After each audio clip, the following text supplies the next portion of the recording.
China plans a military parade post the SCO summit. China's military parade that is being planned in Beijing.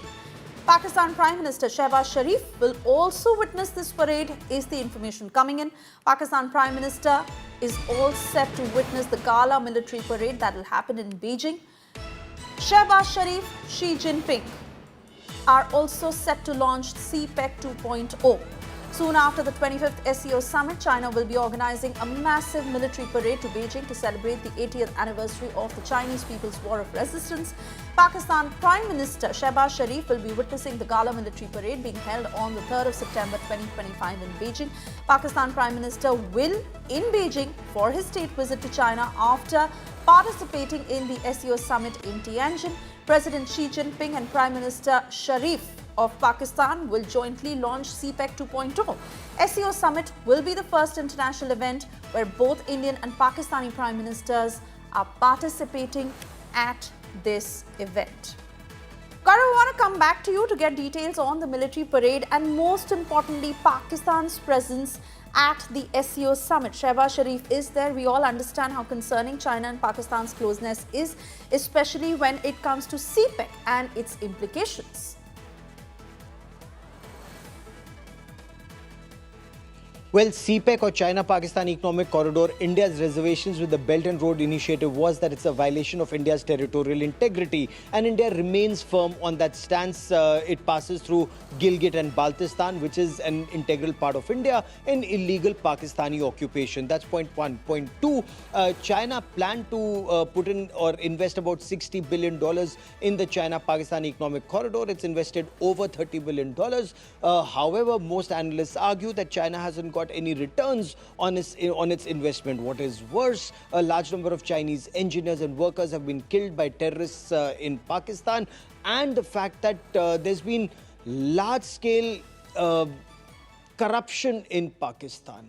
There's a lot of that money that Pakistani generals and political leaders, they've taken Chinese money, invested it overseas, whether in the Middle East or in Europe or in Canada and America, and built empires for themselves. The people of Pakistan are poor and the people of China have suffered. So that is something that China is very upset about.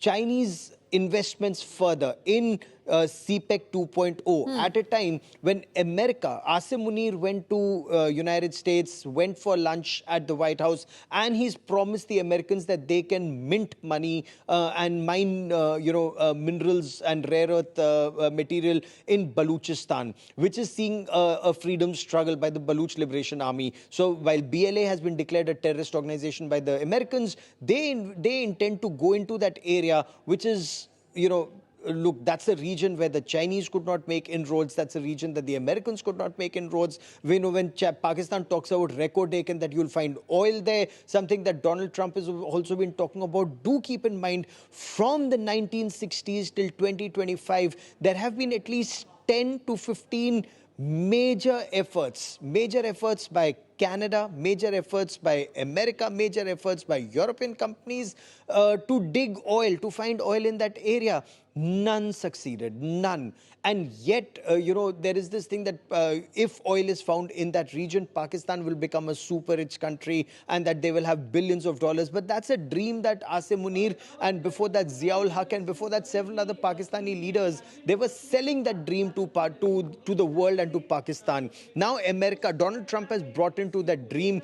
He wants to invest, or Saudi Arabia and America want to invest more in Balochistan. China, we are told, is very upset about it. Now, this is coming from analysts. We are told that when the Pakistani military leadership was wined and dined at the White House, they were given a virtual dressing down by China, saying, we've invested in you, we held your hand in a very difficult situation, and now you are going and promising all the wealth to America.